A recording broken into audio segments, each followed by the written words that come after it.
টিতেই শুধুমাত্র আমার ভয়েসটি শোনা যাচ্ছে, আর কলটা কিন্তু একজনের মধ্যেই হয় না, অপর প্রান্তেও কিন্তু একটি মানুষ ছিল যার নাম তহিদুদ্দিন আফ্রিদি। বিগত ১ বছর ধরে আপনি কোনো কথা বললেন না। কালকে তৌহিদ আফ্রিদি গ্রেপ্তার হলো, এখন আপনি কথা বলতেছেন। এখন সবাই নিজের গা ঢাকার জন্য, সবাই সবাইকে ভালো দেখানোর জন্য এখন সবাই কথা বলতেছে। আমি তো নিজের গা ঢাকতে আসি নাই ভাই।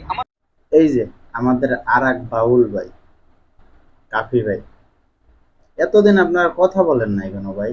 তৌহিদ আফ্রিদির একটি কলে ডিবি অফিসের মধ্যে ধরে নিয়ে আমাকে 1 ঘন্টা নির্মম ভাবে পিটায় এবং সেদিন আমি কথা হলো সাইম ভাইরে ডিবি ১ ঘন্টা ধরে মাস। আপনি ভাই এই কথাগুলো আরো ১ বছর আগে কেন বললেন না? আজকে আপনি বলতেছেন। আব্বাকে বলো এবার যে বসে আরো মজা করো, আম্মাকে বলো তোমার স্বামী মারা খাইলো।